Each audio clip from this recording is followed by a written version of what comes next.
नमस्कार दोस्तों, मैं हेमंत कुमार स्वागत करता हूं आपके अपने YouTube चैनल साहित्य 24/7 में। दोस्तों, पिछली कक्षा में हमने स्वर संधि को कंप्लीट कर लिया था। स्वर संधि के बाद में हम व्यंजन संधि की ओर चलने वाले हैं। आज की जो कक्षा होगी हमारी वो व्यंजन संधि को लेकर के होगी। आप जानते ही हैं कि व्यंजन संधि में नियम चलते हैं, ठीक है। उन नियमों के आधार पर ही हम व्यंजन संधि को कंप्लीट करने की कोशिश करेंगे और उसी नियम के अकॉर्डिंग जो नियम हमारे बनते हैं उनको हम एक एक नियमों को अच्छे से जानने का प्रयास करेंगे। दोस्तों, अगर आप चैनल पर नए हैं तो चैनल को लाइक करें, शेयर करें, सब्सक्राइब करें और बेल आइकन दबाना बिल्कुल ना भूलें ताकि मेरे द्वारा दी गई जानकारी सबसे पहले आप तक प्रेषित की जा सके, ठीक है। इसके बाद में दोस्तों आपसे निवेदन है, हाथ जोड़कर विनम्र अपील है कि अपने फ्रेंड्स से, अपने दोस्तों से ज़्यादा इस कक्षा को शेयर करें ताकि हमारा चैनल आगे बढ़ सके और मैं आपके लिए बहुत और भी अच्छी चीज़ें और अच्छा कंटेंट लाके आऊँ, ठीक है, लेके आऊँ। आप समझ सकते होंगे कि हमें बहुत टाइम हो गया और जैसे मैंने बताया था वैसे ही मैं आपको अध्ययन करवा रहा हूँ, कोशिश करवा रहा हूँ कि आप अच्छे से ज्ञान ग्रहण कर सकें। इसी क्रम को आगे बढ़ाते हुए माता सरस्वती का वंदन करते हुए हम कक्षा की शुरुआत करने जा रहे हैं, ठीक है भाई।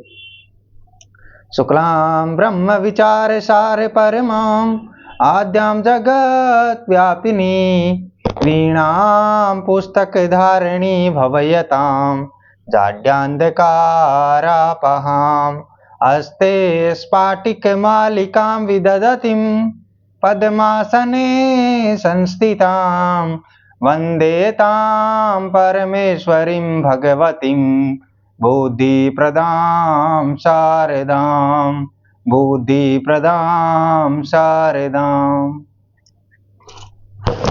दोस्तों, कक्षा की शुरुआत करते हैं व्यंजन संधि के साथ में। तो चलिए आज से हम शुरू करते हैं व्यंजन संधि। व्यंजन संधि, व्यंजन संधि क्या है? स्वर संधि में हमने पढ़ा था कि स्वरों के साथ स्वरों का जब मेल होता है, स्वरों का जब योग होता है तो उसे स्वर संधि कहते हैं। उसी प्रकार स्वर के साथ व्यंजन का, देखो इसमें व्यंजन संधि में क्या होता है, स्वर के साथ व्यंजन का कंडीशन एक तो ये होती है, स्वर के साथ में व्यंजन का मेल होता है। उसके बाद में व्यंजन के साथ स्वर का या व्यंजन के साथ में स्वर का मेल, या फिर तीसरी कंडीशन जो होती है व्यंजन संधि में वह कंडीशन होती है व्यंजन के साथ व्यंजन का मेल हो। व्यंजन के साथ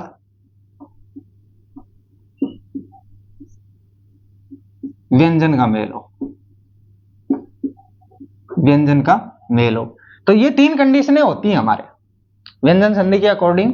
जब हम व्यंजन संधि पढ़ते हैं, स्वर में तो हमने पढ़ा था कि भाई स्वर के साथ में स्वर का ही मेल होगा, किसी व्यंजन का मेल नहीं होगा। लेकिन व्यंजन संधि में ऐसा नहीं है। व्यंजन संधि में व्यंजन के साथ व्यंजन का मेल तो होगा ही, साथ में व्यंजन के साथ स्वर भी आ सकता है या स्वर के साथ व्यंजन भी आ सकता है। तो इसको हम मद्देनजर रखते हुए हम इनको अलग अलग तरीके से, अलग अलग जो परिभाषाएं हैं उनके आधार पर इसको डिफाइन करने की कोशिश करेंगे, ठीक है भाई। तो सबसे पहले व्यंजन संधि की परिभाषा लिख लेते हैं। वह ध्वनि विकार जो परस्पर, वह ध्वनि विकार जो परस्पर, वह ध्वनि विकार जो परस्पर दो वर्णों के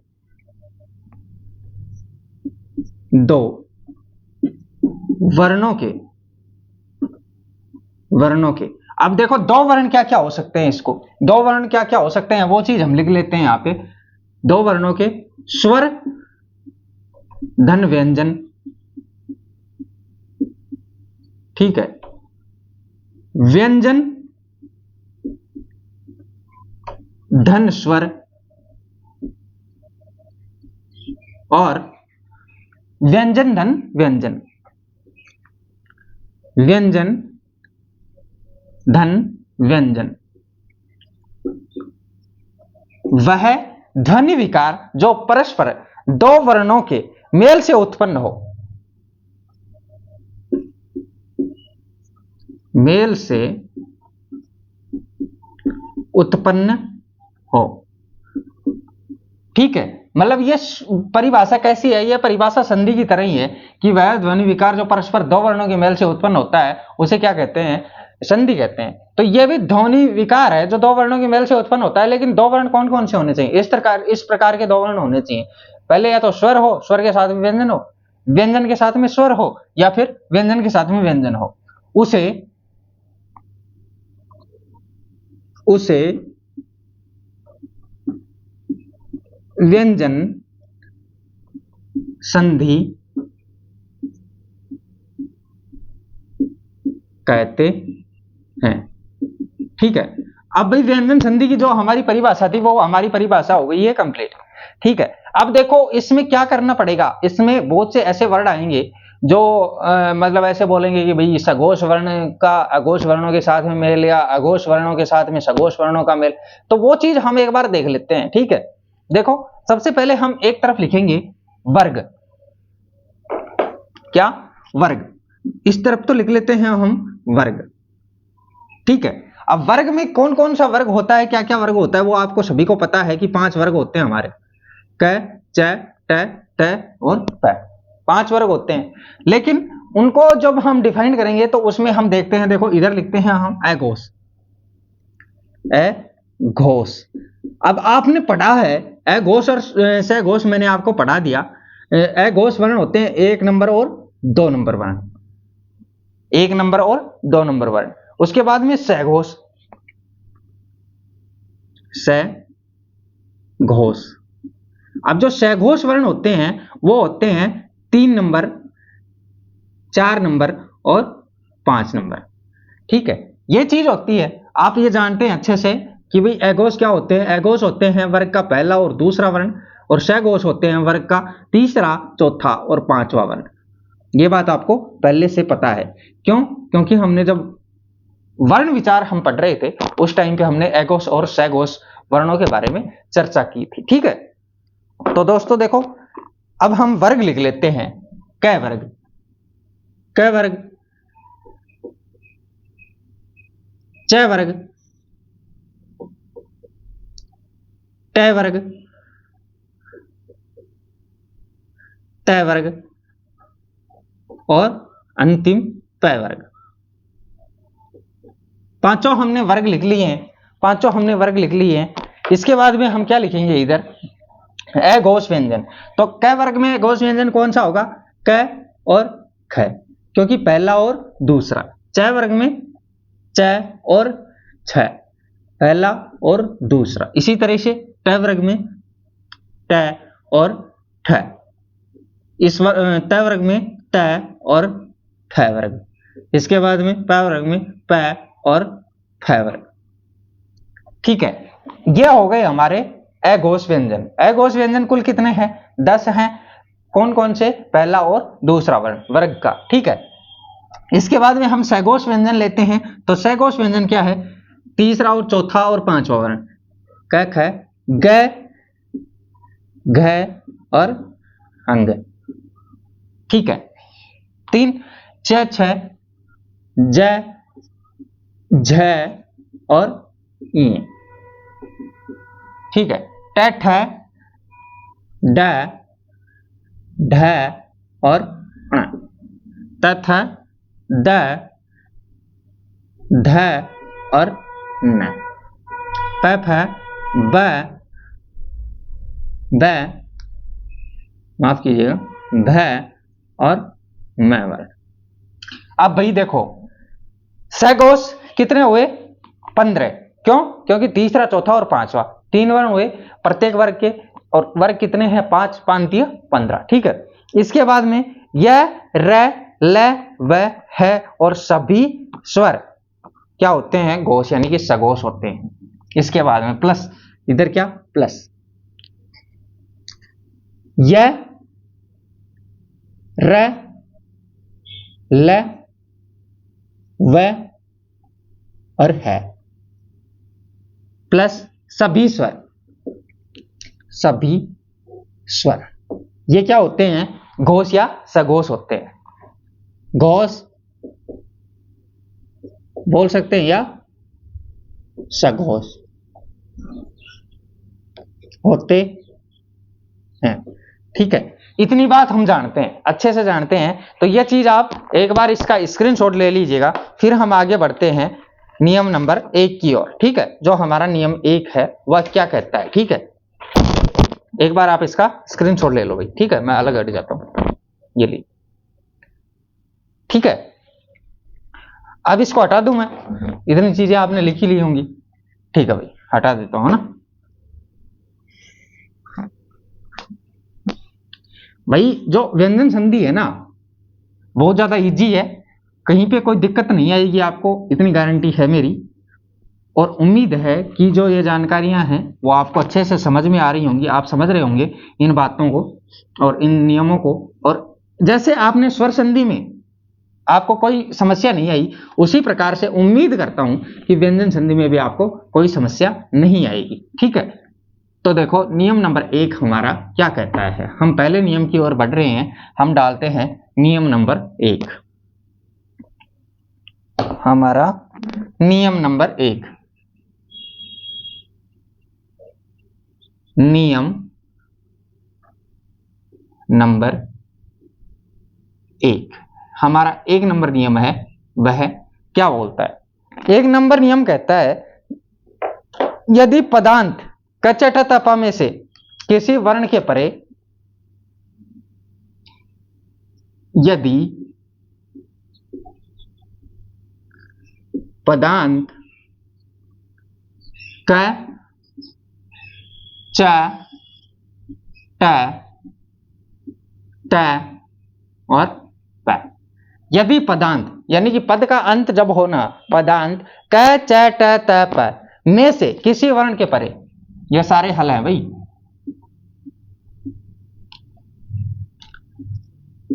में से किसी वर्ण के परे, के परे, में से किसी वर्ण के परे कोई सघोष व्यंजन, कोई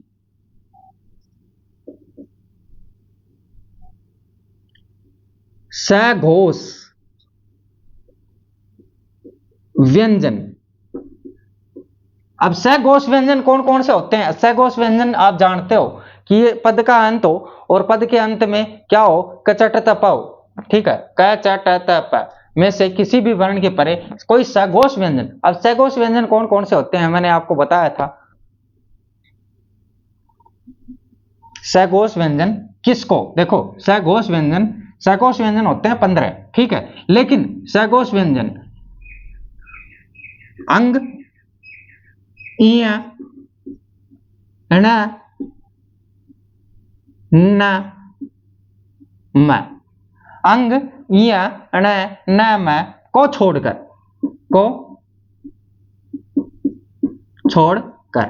अब देखो क्या मतलब, क्या हुआ इसका कि भाई देखो, यदि पद के अंत में कचट तप हो में से कोई भी वर्ण हो और उसके परे कोई सघोष व्यंजन होना चाहिए, लेकिन ये भी तो सघोष व्यंजन है ना जो पंचम वर्ण है, इनको छोड़कर या अथवा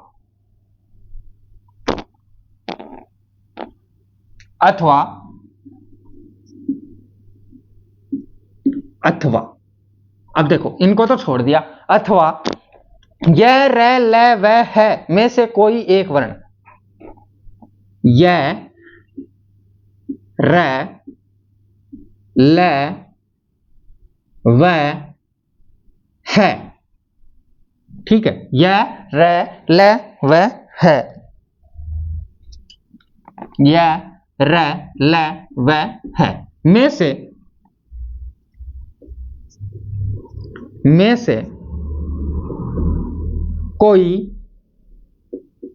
एक वर्ण, या र, ल, व में से कोई एक वर्ण अथवा कोई स्वर हो तो, अथवा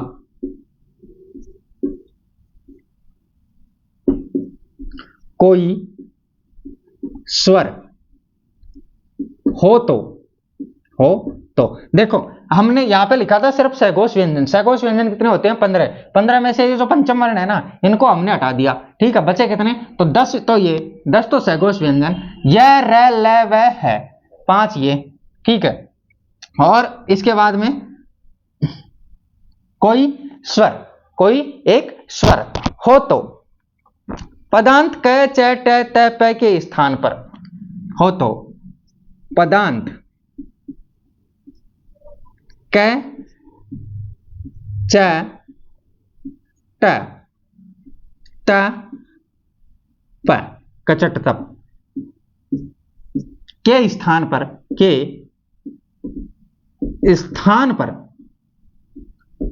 गजड़ दब ग ज ड द भ यानी कि तृतीय वर्ण ग ज ड ध भ द ब पर ग ज ड ड ब गजड़ दब पदांत कचट तप के स्थान पर गजड़ दब हो जाएगा।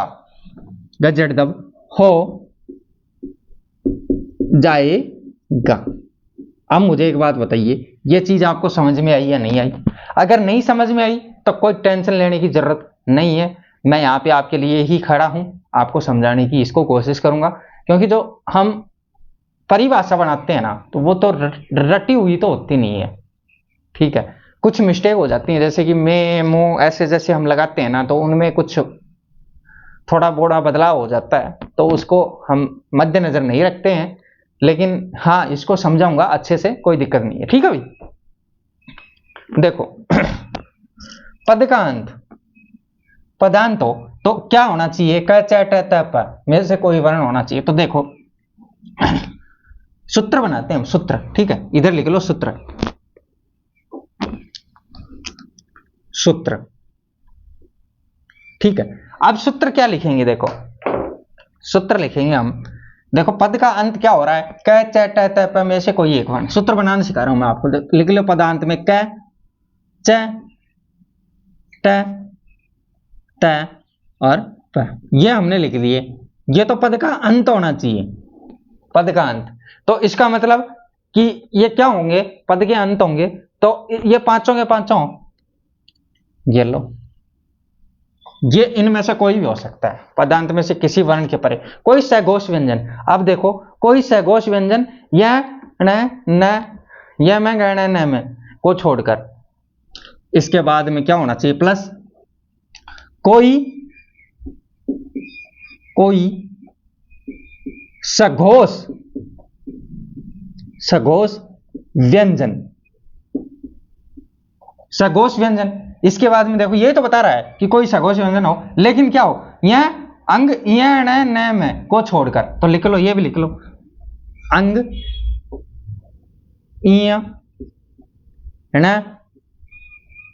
न और म को छोड़कर।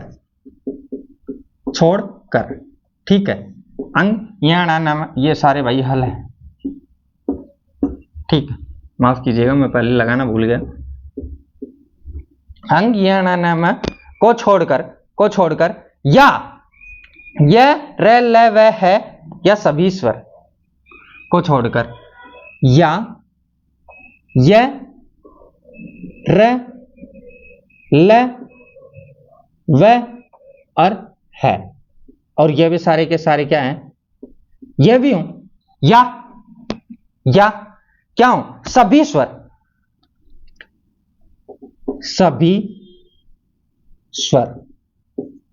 अब मुझे एक बात बताइए, ये चीज आपको समझ में आई या नहीं आई?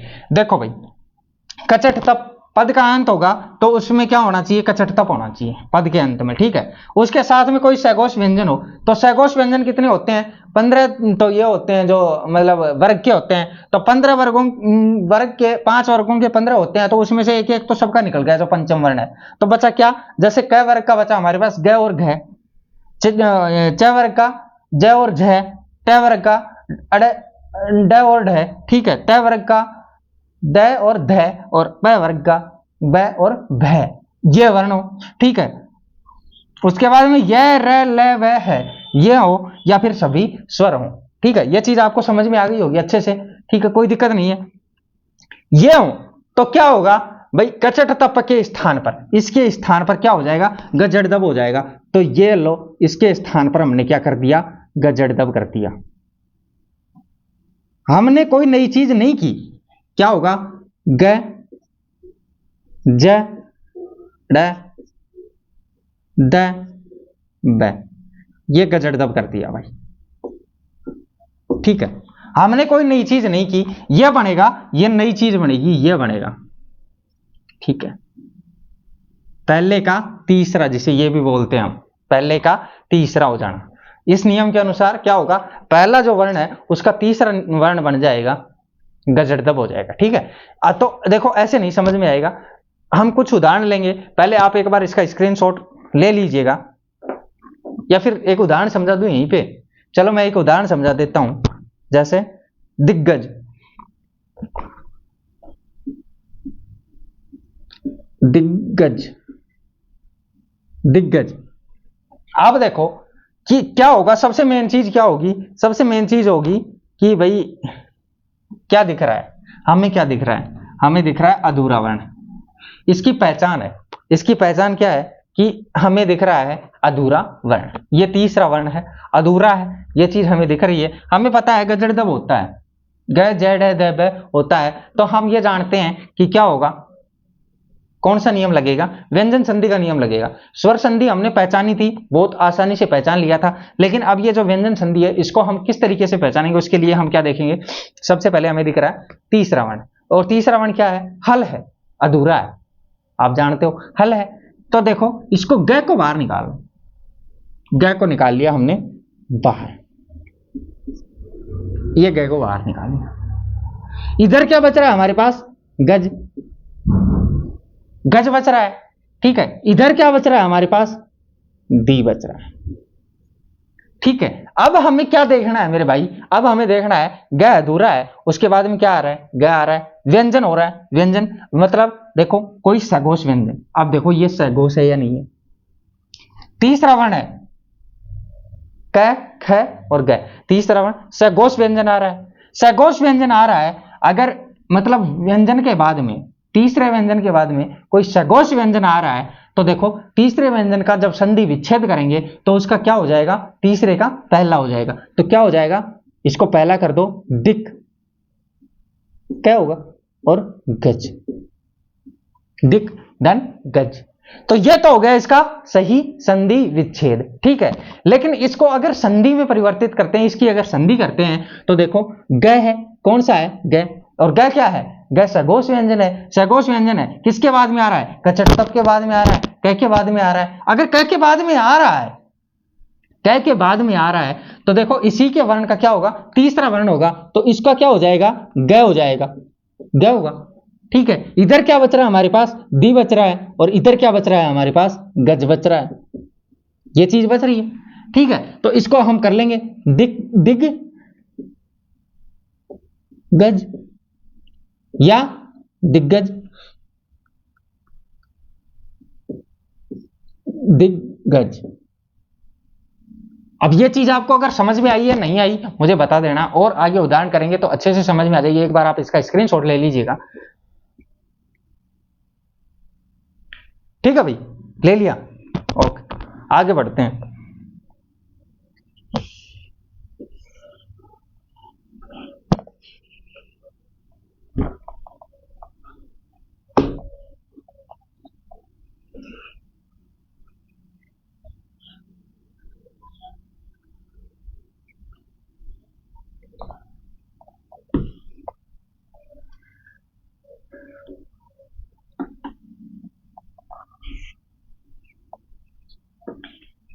अब देखो आगे बढ़ो, थोड़ा सा आगे बढ़ेंगे तो जैसे दूसरा उदाहरण लेते हैं हम, सघोष का तो ले लिया, ठीक है। अब देखो और ले लो वागदान,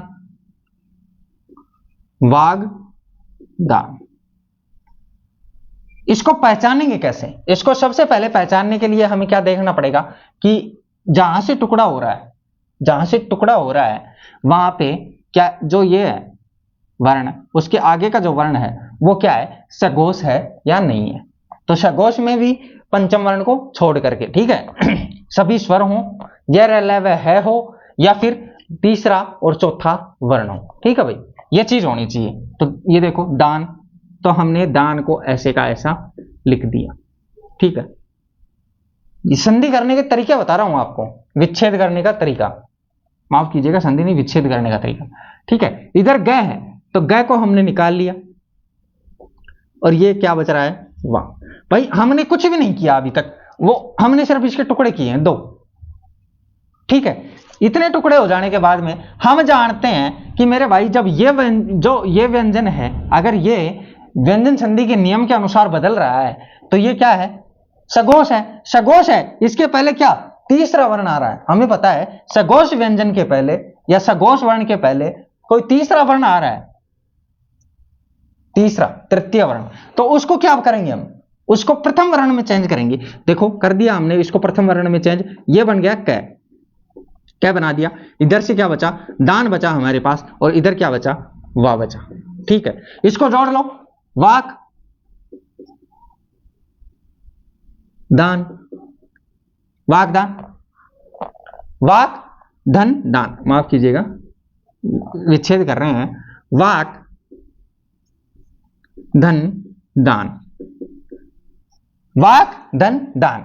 तो देखो अब एक दूसरी बात कि कैख है मतलब अघोष व्यंजन, अघोष व्यंजन मतलब कचट तप, क च ट त प, क च ट त प, वर्ग का पहला वर्ण, उसके बाद में अगर कोई सघोष व्यंजन आ रहा है, सघोष व्यंजन आ रहा है, यम गणनम को छोड़ के सारे सघोष व्यंजन कौन कौन से, दूसरा तीसरा और चौथा वर्ग का तीसरा और चौथा वर्ण, ठीक है, या सभी स्वर हो, या फिर यह र ल व है हो, ठीक है। यह चीज अगर आ रही है तो इसको हम बिना सोचे समझे इसका तीसरा कर देंगे। तो इसका कर दो भाई तीसरा, इधर क्या बचा, दान बचा, और इधर क्या बचा, वा बचा, ठीक है। अब इसको जोड़ लो, वाग दान, यह चीज समझ में आई। और उदाहरण ले लो एक, जैसे षड धन यंत्र, षड्यंत्र,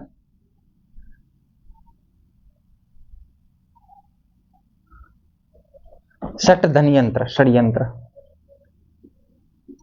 षट धन यंत्र, षड यंत्र। अब मुझे बताओ क्या दिख रहा है, सघोष व्यंजन, सघोष वर्ण दिख रहा है, सघोष वर्ण दिख रहा है आपको, तो इसको यंत्र को बाहर निकाल लो।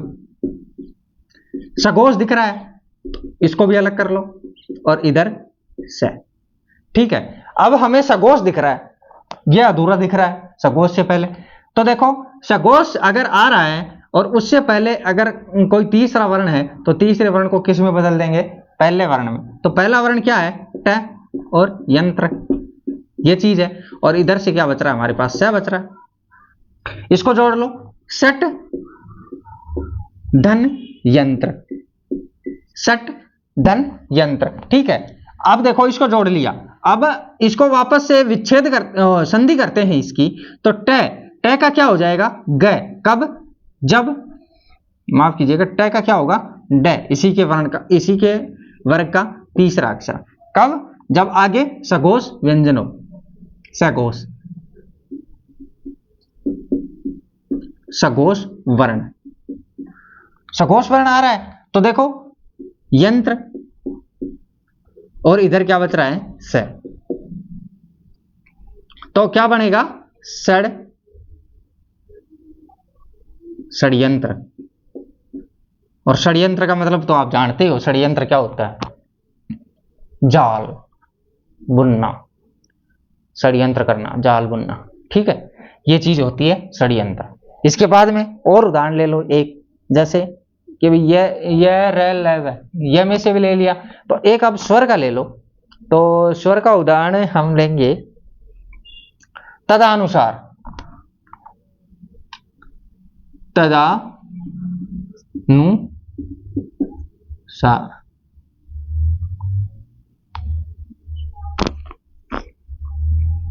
अब आप ये सोचोगे कि तद धन अनुसार भी कर देंगे, लेकिन हिंदी में तद कुछ होता नहीं है, तत् होता है, ठीक है। तद धन अनुसार हो नहीं सकता, क्योंकि आप सोच रहे होगे कि यहाँ पे दीर्घ संधि का नियम लग रहा है, तो ये यहाँ पे ऐसे कर देंगे तद धन अनुसार। तो मेरे भाई तद धन अनुसार तो कर देंगे, लेकिन ये द तो हलंत है। अगर हलंत है तो यहाँ पे तो स्वर है ही नहीं, और अगर स्वर नहीं है तो फिर ये आ कैसे बनेगा, दीर्घ कैसे होगा, ठीक है। तो इस चीज को ही हमें समझना है, समझो कैसे। स्वर संधि का नियम यहां पे काम नहीं कर रहा। आप जानते हो कि यहां पे हमारा जो स्वर संधि का नियम है ना, वो काम नहीं कर रहा। वर्ण कौन सा बन रहा है, वर्ण बन रहा है तीसरा, तीसरा वर्ण, तीसरा वर्ण बन रहा है। इसके बाद में क्या आ रहा है, अनुसार, अनुसार, अनुसार, अनुसार आ रहा है, यही तो आ रहा है, अनुसार आ रहा है, तीसरा वर्ण आ रहा है, अनुस्वार, अनुसार आ रहा है। तो जो अ है ये क्या है, ये सघोष व्यंजन है, पता है आपको, सघोष, सघोष वर्ण है, वर्ण है अ, सघोष ही तो है। सघोष के बाद, सघोष से पहले अगर कोई तीसरा वर्ण आता है तो वो क्या बनता है, विच्छेद करते समय पहला वर्ण बन जाता है। तो देखो इधर इसको बना लो पहला वर्ण, तत्, तय, तय तो है ही, और इसको पहला द को पहला बनाएंगे तो तय,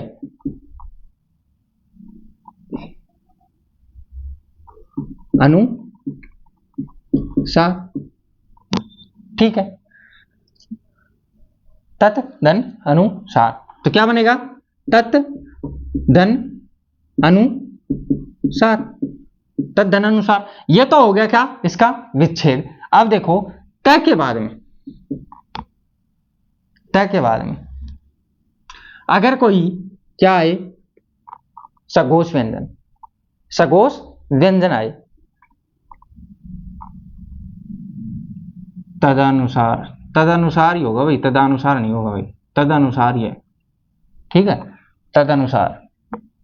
अगर तय के बाद में अगर कोई सघोष व्यंजन आए, देखो ये सघोष व्यंजन, सघोष वर्ण आ रहा है, सघोष, तो हम जानते हैं कि पहले का तीसरा कचटतप का तीसरा द हो जाएगा, और आगे अनुसार का अनुसार ऐसे रहेगा, अनुसार, और इधर क्या बच रहा है, तय बच रहा है। तो तद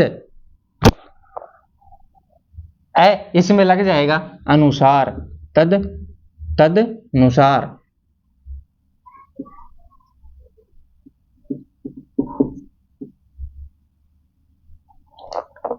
समझ में आई ये चीज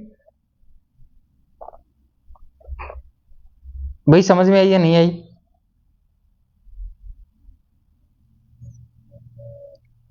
भाई ये तीन उदाहरण तो मैंने ये समझा दिए, एक उदाहरण पहले समझा दिया था।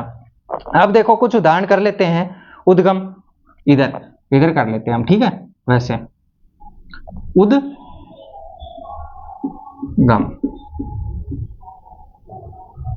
उद्गम सघोष व्यंजन है, पता है हमें सघोष व्यंजन है, और यहां पे क्या है, तीसरा वर्ण है, तीसरा वर्ण है। तो तीसरे को डायरेक्ट पहला बना दो व्यंजन संधि के पहले नियम के अनुसार, तो उत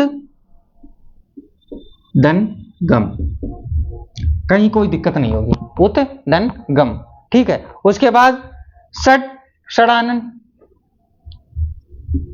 षडानन,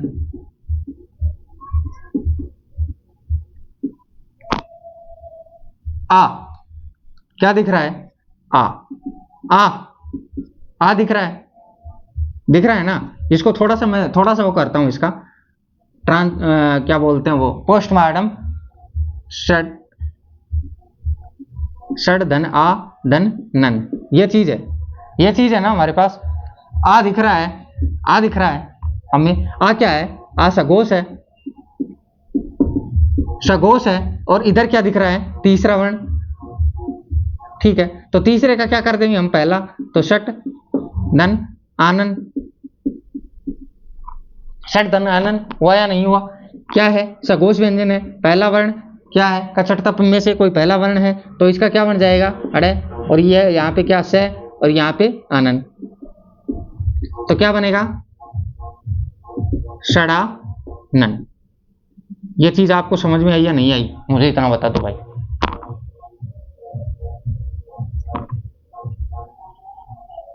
उद्गम,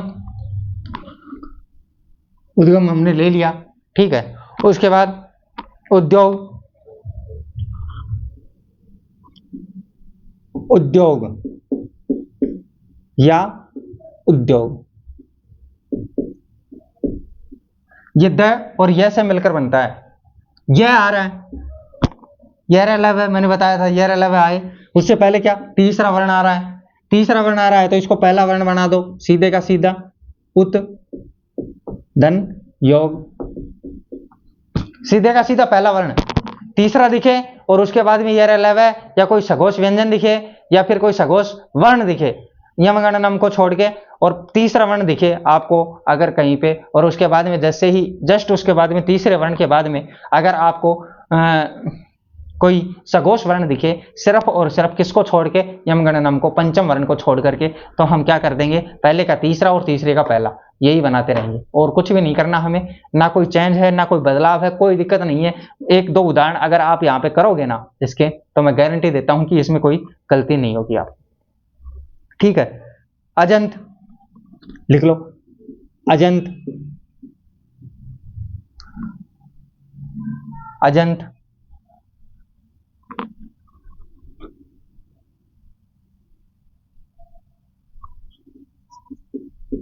अच धन अंत, अच धन अंत, समझ में आ रही है नहीं ये। इसके बाद में सदगति, सदगति क्या आ रहा है, सघोष वर्ण, और सघोष वर्ण से पहले क्या आ रहा है, तृतीय वर्ण, तो इसको पहला वर्ण बना दोगे, सत धन गति, सत धन गति, तो सदगति हो गई, ठीक है। उसके बाद अब ये विच्छेद तो हमने कर लिए, विच्छेद तो हमने कर लिए, अब हम इसको विच्छेदों को जोड़ने का प्रयास करते हैं, ठीक है। उत धन घाटन, उत धन घाटन, तय, तय के बाद में कोई क्या आ रहा है, सघोष व्यंजन आ रहा है, और कौन सा है, पंचम वर्ण नहीं है, तो क्या करेंगे, इसका तय का क्या बना देंगे, द, तृतीय वर्ण, उद्घाटन, उद्घाटन। और उदाहरण ले लो, सत धन आचार, सत धन आचार,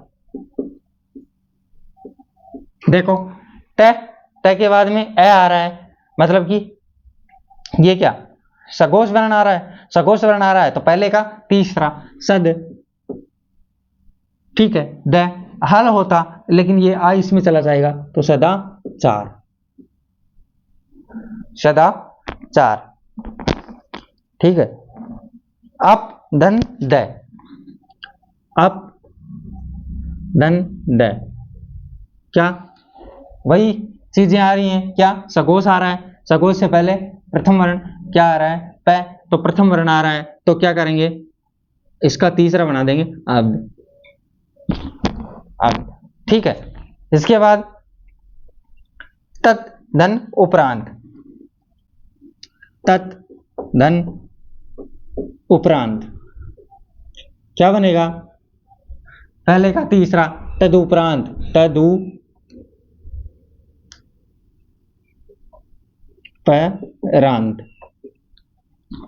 ये चीज समझ में आ रही है नहीं समझ में आ रही है, मुझे इतना बता दीजिएगा, ठीक है। अगर कहीं पे दिक्कत आ रही है तो उत धन आहरण, उत धन आहरण क्या बनेगा, तय का द उदाहरण, उदाहरण, क्यों, क्योंकि आ इसमें लग जाएगा द में, ठीक है।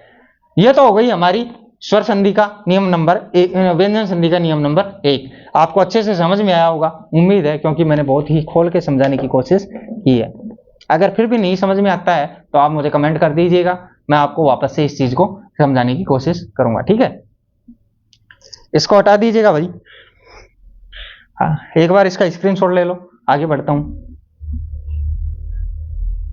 इसका नियम नंबर 2 लेते हैं, ठीक है भाई।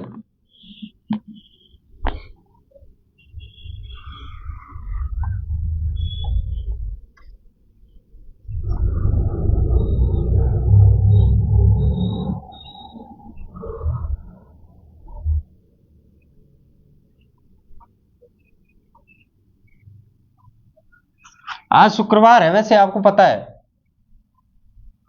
शुक्रवार है ना, तो कल जो शनिवार है, कल और परसों शनिवार और इतवार दोनों वारों को साहित्य की कक्षा होगी, ये व्याकरण की नहीं होगी, ठीक है भाई। हिंदी साहित्य का इतिहास है जो वो शनिवार और एतवार को चलेगा, बाकी पांचों दिन सप्ताह में ये ग्रामर चलेगी। ग्रामर कंप्लीट होने के बाद में काव्य शास्त्र स्टार्ट करने की कोशिश करेंगे, क्योंकि वो एसआई के लिए भी है, एसआई की वैकेंसी वापस आने वाली है, तो एसआई के लिए काव्य शास्त्र भी जरूरी है और ग्रामर तो है ही इंपॉर्टेंट है। 100 क्वेश्चन आते हैं, 200 नंबर का पार्ट होता है, ठीक है भाई। नियम नंबर 2, नियम नंबर 2। अब नियम नंबर 2 है वो इसी नियम के अनुरूप है, इसी नियम का मिलता जुलता रूप है, ठीक है। यदि पदांत का चटतप में से किसी वर्ण के परे, यदि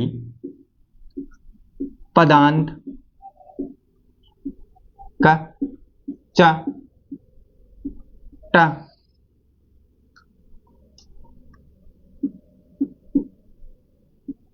ता पा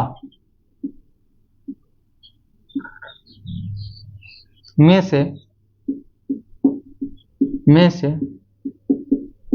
किसी वर्ण के परे, किसी वर्ण के परे पंचम वर्ण, पंचम वर्ण कौन कौन से, यण यम गण नम या नासिक्य वर्ण परे कोई नासिक्य या पंचम वर्ण, कौन कौन से, अंग, ई, ण, न और म। पंचम वर्ण या कोई नासिक्य वर्ण यम गण नम हो तो पदांत का चटतप, हो तो पदांत का च ट त प, पदांत का चटतप के स्थान पर, के स्थान पर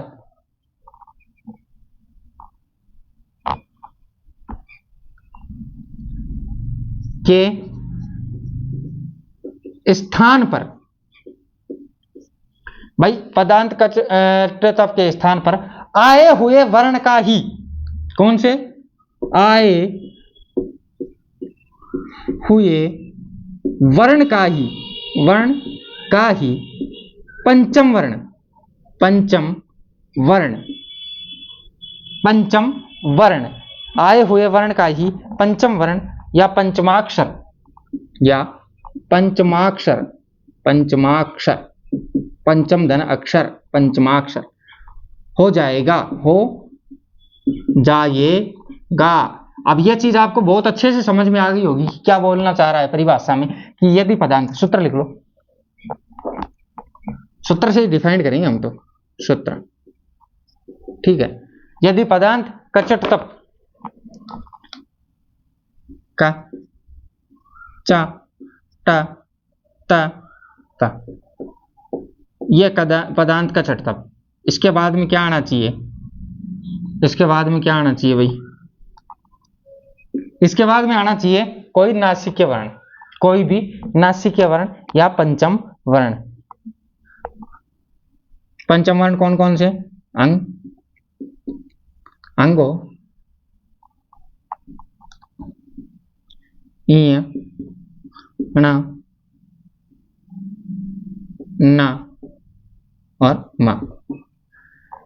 इसके बाद में यह आना चाहिए, अगर इसके बाद में कोई पंचम वर्ण या पंचमाक्षर आ रहा है तो इनके स्थान पर क्या हो जाएगा, इसका ही पंचमाक्षर अंग हो जाएगा, इसका पंचमाक्षर इया हो जाएगा अगर ये आ रहा है तो, और अगर ये आ रहा है तो इसका पंचमाक्षर ट अना हो जाएगा, और इसका ना हो जाएगा, और पै का क्या हो जाएगा, म हो जाएगा। ये चीज हो जाएगी, ये बनेगा। ये बनेगा नया। ठीक है, उदाहरण ले लो, एक दो उदाहरण लेंगे करेंगे तो हमें ये चीज समझ में आ जाएगी। वांग में उदाहरण ले लेते हैं इधर। वांग में क्या आ रहा है भाई, देखो पंचम वर्ण, नासिक्य वर्ण है, पंचम वर्ण आ रहा है। ठीक है, पंचम वर्ण आ रहा है, इससे पहले क्या आ रहा है, पंचम वर्ण। किसका किसका आ रहा है, क्या वर्ग का। तो इसको अंग को बाहर निकाल लो, ये मैं ऐसे का ऐसा लिख दो, इधर वांग वा लिख दो। ठीक है, अब देखो हमें पता है कि मैं आ रहा है, मैं कौन सा है, पंचमाक्षर है, पंचम वर्ण है। तो इसको इससे पहले भी अगर कोई पंचमाक्षर आ रहा है ना, ये संधि विच्छेद करने का तरीका है। अगर इससे पहले भी कोई पंचमाक्षर आ रहा है तो उस पंचमाक्षर को उसी के वर्ण का प्रथम वर्ण, प्रथम अक्षर बना देंगे। जैसे कि ये किसका है, क्या है, मैं, ये क्या, वा, जोड़ दो, वांग वाक धन मैं। ये चीज बनी या नहीं बनी भाई, आपको समझ में आ रहा है ना ये कैसे बना। ठीक है, इसको जोड़ेंगे तो इसका पंचमाक्षर हो जाएगा। अगर यहाँ पे कोई पंचमाक्षर है तो इसका पंचमाक्षर क्या होता है, अंग होता है। तो इसको पंचमाक्षर बना दो, तो यहाँ पे क्या बच रहा है, वाह मैं, क्या बनेगा, वांग मैं। बना या नहीं बना, बन गया मेरे भाई, बनेगा क्यों नहीं बनेगा। षणमुख, षणमुख, पंचम अक्षर, पंचम अक्षर, पंचम अक्षर दोनों साथ में आ रहे हैं। अगर दो पंचम अक्षर साथ में आ रहे हैं तो हम जानते हैं कि पंचम अक्षर कैसे बदलेगा। इसको निकाल लो बाहर, है ना। ये क्या बच रहा है, मुख बच रहा है इधर, और इधर क्या बच रहा है, स बच रहा है। ठीक है, तो इसको बना दो। प्रथम खाना किसका बनता है, ट का बनता है, ट स, और ये मुख, ये चीज है। तो ये सट धन मुख, सट धन मुख। अब इसका टुकड़ा मतलब वापस संधि करेंगे तो ट का क्या हो जाएगा, अण हो जाएगा, पंचम वर्ण, क्योंकि ये पंचम वर्ण साथ में आ रहा है, मुख। ये क्या, स, तो क्या बनेगा, क्षण मुख। मुझे नहीं लगता कि इससे ज्यादा और कुछ बताने की जरूरत है। अगर बताने की जरूरत है तो बताओ मुझे। उन्मिलन लिख लो, एक और लिख लो, उन्मिलन। हमें पता है कि पंचम वर्ण आ रहा है, हम जानते हैं अच्छे से कि ये पंचम वर्ण आ रहा है। तो उन्मिलन को कैसे क्या करेंगे, तो ये देखो इसको बाहर निकाल लेंगे, ये पंचम वर्ण, दोनों पंचम वर्ण साथ में आ रहे हैं। ठीक है, इसको बाहर निकाल लो, हल वाले को, क्योंकि ये हल ही मिलेगा ज्यादातर आपको। ठीक है, ज्यादातर क्या 100% हल ही आएगा ये। तो ये न बाहर निकाल लिया हमने, इधर क्या बच रहा है, ऊ बच रहा है, इधर क्या बच रहा है, मिलन बच रहा है, ये चीज बच रही है। तो ये न है, ये क्या बनेगा, न किस में बदलेगा, तय में बदलेगा, क्योंकि तय का ही पंचम वर्ण है। इधर क्या है, ऊ है, और इधर क्या है, मिलन। ये देखो, तो क्या, उत धन मिलन। कई कर देते हैं उद धन मिलन, तो उद मिलन होता है, वो उन्मिलन नहीं होता। ठीक है, वो भी नियम आएगा, मैं सारे आपके क्लियर करवाऊंगा, टेंशन मत लो। जितना मैं बता रहा हूं ना उतना पढ़ते जाओ, मैं गारंटी देता हूं, 100% श्योर है कि कोई दिक्कत नहीं आएगी कहीं पे भी। तय, तय किस में बदलेगा, न में बदलेगा। कब बदलेगा, जब उसके आगे अगर कोई पंचम वर्ण हो, तो ये पंचम अक्षर है, पंचम। ठीक है, तो ये पंचम अक्षर है, इधर क्या बच रहा है, मिलन, मिलन बच रहा है, और इधर क्या बच रहा है, ऊ बच रहा है। तो क्या बनेगा, उन मिलन। ये चीज बनी या नहीं बनी, मुझे एक बात बताओ। अगर ये चीज समझ में आई है तो एक बार आप इसका स्क्रीनशॉट ले लीजिएगा। आगे बढ़ते हैं और करते हैं कुछ उदाहरण।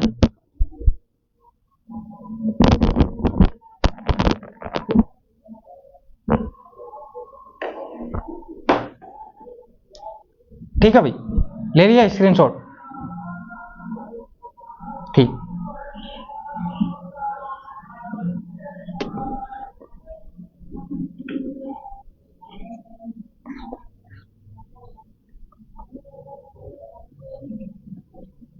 दिक्कत नहीं आनी चाहिए कहीं पे भी। किसी को अगर कोई परेशानी हो ना तो बेझिझक पूछ लेना। यार इतना विश्वास करके बैठे हो और मुझसे मतलब पढ़ने की कोशिश कर रहे हो, समझने की कोशिश कर रहे हो, मैं आपको समझाने की कोशिश कर रहा हूँ, तो कहीं पे किसी को अगर कोई कहीं पे भी दिक्कत आती है, बेझिझक बेझिझक मैसेज कर दो, कॉल कर दो, कुछ भी कर दो, व्हाट्सएप पे पूछ लो, इंस्टाग्राम पे पूछ लो, टेलीग्राम पे पूछ लो, मैंने लिंक डाला हुआ है सब किसी का, ठीक है, कहीं पे भी पूछ लो, आपको पता होना चाहिए, बस आपको समझ में आना चाहिए। मैं इतना जानता हूं कि आपको समझ में आएगा, मेरे लिए वही काफी है। आप अगर फीडबैक अच्छा देते हैं ना, अगर आप फीडबैक अच्छा देंगे ना तो मुझे तो उसी में मजा आता है भाई। ठीक भाई, मैं तो इतना चाहता हूं कि आप अच्छे से अध्ययन करो, बस, और कुछ भी नहीं चाहता। उसके बदले मुझे क्या चाहिए? मैं तो ये बोलता हूँ कि एक सब्सक्राइब कर दो, एक लाइक कर दो, एक कमेंट कर दो प्यारा सा। इतना तो कर ही सकते हो यार, अगर इतनी अच्छी चीजें, इतना अच्छा मैटर दे रहा हूं तो। बाकी आप लोगों की मर्जी, आप खुद समझदार हो, कोई दिक्कत नहीं है। ठीक है, जैसा पढ़ना है वैसे पढ़ो।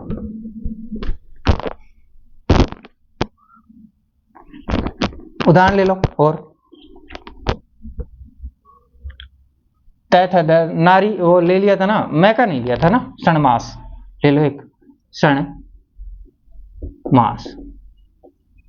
पंचम वर्ण आ रहे हैं दोनों, मास को अलग कर लो, ये पंचम वर्ण को निकाल लो, और ये क्या बच रहा है? स। पंचम वर्ण किस में बदल जाएगा? प्रथम वर्ण में। किसके में? स्वयं के में। और इधर क्या बचेगा? मास बचेगा। क्यों बचेगा? क्योंकि आगे भी पंचम वर्ण ही आ रहा है, तो इसको बदल लो, सट धन मास। वापस इसको चेंज करेंगे तो किस तरीके से चेंज करेंगे? टे का अण हो जाएगा। क्यों? क्योंकि आगे जो मतलब प्लस के बाद में जुड़ रहा है, उसके बाद में क्या आ रहा है? पंचम वर्ण आ रहा है। ठीक है, मास। और इधर क्या बच रहा है? स बच रहा है। ठीक है, तो क्षण मास। ठीक है, बन गया, कोई दिक्कत नहीं है मेरे भाई, बहुत ही इजी चीज है। उन्मूलन, उन्मूलन। ठीक है, पंचम वर्ण है दोनों, तो इसको मूलन को बाहर निकाल लो, मूलन। इधर क्या? ये न को निकाल लो, न। और इधर क्या? उ। न किस में बदल जाएगा? त में बदल जाएगा। क्यों? क्योंकि इसके बाद में क्या है? पंचम वर्ण है, तो त में बदल लो। इसकी इधर क्या है? उ है, तो इसको बना दो उत्तधन मूलन, उत्तधन मूलन। ठीक है, इसको वापस जोड़ेंगे तो तय किस में बदल जाएगा? न में बदल जाएगा। क्यों? क्योंकि अंतिम वर्ण क्या है? मैं है, पंचम वर्ण है। ठीक है, इसलिए मैं बोल देता हूं कई बार, कोई दिक्कत नहीं है। उन्मूलन। ठीक है भाई, इसके बाद सन्मुख, सन्मुख।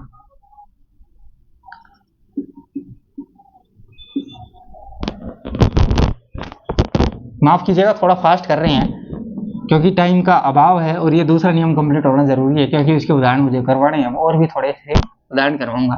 तो देखो, पंचम वर्ण आ रहे हैं दोनों, तो न को बाहर निकाल लो। इधर क्या बचा? मुख। इधर क्या बचा? स बचा। पंचम वर्ण किस में बदल जाएगा? उसी के प्रथम वर्ण में, तो क्या बन जाएगा? त। और इधर क्या है? मुख है, और इधर क्या है? स है, तो इसको जोड़ लो, सत धन मुख। इसको पंचम वर्ण बना देंगे। क्यों? क्योंकि इसके बाद में पंचम वर्ण है, तो इसी का पंचम वर्ण बनेगा न, और इधर क्या बचेगा? मुख बचेगा। और इधर मेरे भाई क्या बच रहा है? स हमारे पास बचता आ रहा है, तो इसको जोड़ दो, सन मुख। इतनी चीज है, यह चीज आपको समझ में आ रही है? मैं जानता हूं कि ये चीज समझ में आई होगी, इसमें कोई ज्यादा वो नहीं है, पहले वाला नियम है उसी के अनुरूप चलता है ये नियम। ठीक है, अब देखो कुछ उदाहरण इधर कर लेते हैं। क्या? सत धन मार्ग, सत धन मार्ग। पंचम वर्ण है, उससे पहले प्रथम वर्ण आ रहा है, प्रथम वर्ण को पंचम वर्ण डायरेक्ट बना दो, तो डायरेक्ट बनाओ मेरे भाई, सन मार्ग।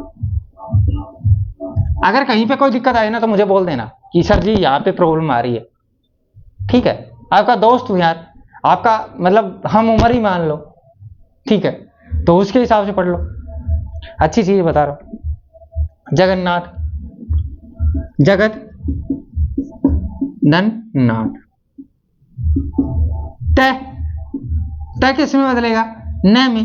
क्यों? क्योंकि इसका तय का जो पंचम वर्ण क्या है वो न है, और इधर क्या आ रहा है? पंचम वर्ण आ रहा है, तो जगन नाथ।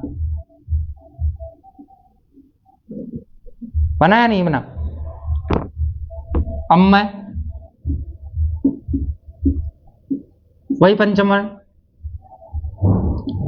क्या? अप धन मैं, अम्मय। जगन निवास, जगन निवास, क्या? पंचम वर्ण दोनों साथ में आ रहे हैं, पंचम वर्ण साथ में आ रहे हैं, तो जगत धन निवास। कहीं पे कोई दिक्कत ही नहीं है। सत धन नारी, सत धन नारी, कैसे? सत धन नारी, क्या? किसमें क्या बदलेगा? न बन जाएगा। क्यों? क्योंकि आगे पंचम वर्ण आ रहा है, और न क्यों बनेगा? क्योंकि ये तय वर्ण है, तो तय का पंचम वर्ण क्या है? न, तो सन्नारी, सन्नारी। उत धनमुख, उत धनमुख, वही पंचम वर्ण है, तो उन्मुख। बहुत ज्यादा सीधा है, इजी है, कोई दिक्कत नहीं है, ठीक है। तो जो ये दूसरा नियम था ये हमारा कंप्लीट हो गया। इसके बाद में और हमारे पास नियम लगभग 11-12 नियम है। इन 11-12 नियमों को कोशिश करेंगे पूरा पढ़ने की, और अगर आप साथ देंगे तो पूरा पढ़ाऊंगा, वरना कोई दिक्कत नहीं है, आप बोल देना मुझे पढ़ना है या नहीं पढ़ना। 12 नियम है, 12 नियम कंप्लीट करवाऊंगा। जो व्यंजन संधि के हैं ये सिर्फ 12 ही नियम है। लोग 15-15, 20-20 नियम पढ़ाते हैं। वो 20-20 नियम मेरे भाई कैसे पढ़ाते हैं कि इन्हीं नियमों को तोड़ के, जोड़ के, मोड़ के, और मैं सारा का सारा मैटर आपको वही चीज दूंगा जो 20 नियमों वाली है, लेकिन 12 नियमों में दे दूंगा। आप कहीं से भी कंपैरिजन कर लेना, किसी के साथ में मिला के देख लेना। मैं ऐसे फेंकता नहीं हूँ, हवा में बात नहीं करता हूँ। आप सोच रहे हो कि सर जी तो ऐसे हवा में बोल रहे हैं, नहीं भाई, हवा में क्यों बोलूंगा? मुझे जितना आता है ना उससे बेटर देने की कोशिश कर रहा हूँ, तो आपसे तो यार उम्मीद तो करूंगा ही ना। अगर आप फिर भी नहीं सोचते हो तो फिर वो तो भगवान भरोसे है, श्रद्धा, ठीक है। गुस्सा मैं होता नहीं हूँ वैसे ज्यादातर, वैसे मेरा स्वभाव है, मैं सीरियस होकर पढ़ाता हूँ। आप जानते हो कि मैं हमेशा सीरियस ही रहता हूँ, सीरियस टाइप ही दिखता हूँ, मौज मस्ती मजाक वगैरह कम होते हैं वीडियो में। और हाँ, जब हम काव्य शास्त्र पढ़ेंगे तो उसमें देखो मौज मस्ती और मजाक भी होंगे, ठीक है। क्यों? क्योंकि वहां पे कविताओं का पाठ होगा। कविताओं का पाठ तो हम यहाँ पे भी कर सकते हैं, लेकिन ये थोड़ा शोभा नहीं देता कि व्याकरण की क्लास में कविताएं होना, ठीक है। ओके, धन्यवाद। आपका दिन शुभ हो और मंगलमय हो, और इसी आशा और उम्मीद के साथ हम आज की कक्षा यहीं पे समाप्त करते हैं। और आपसे उम्मीद है, बार बार अपील है, और आपको एक आदेश भी है। क्यों? क्योंकि यार एक शिक्षक हूं तो आदेश तो कर ही सकता हूं, और आप आदेश मानोगे इसकी मुझे आशा भी है कि आप अपने दोस्तों से ज्यादा चैनल को लाइक करें, शेयर करवाएं और सब्सक्राइब करें, ठीक है। क्या है कि इससे मोटिवेशन मिलेगा तो हम आपके लिए कुछ और करने की कोशिश करेंगे, ठीक है। इसी आशा और उम्मीद के साथ आज की कक्षा को यहीं समाप्त करते हैं। कल फिर मिलते हैं नए टॉपिक के साथ, क्योंकि कल शनिवार है, शनिवार और इतवार जो है रविवार है, उसको हमारी क्लास होती है, वो साहित्य को लेकर के होती है। तो अगली हमारी क्लास जो होगी वो साहित्य की होगी, ठीक है। नमस्ते, हम माखनी।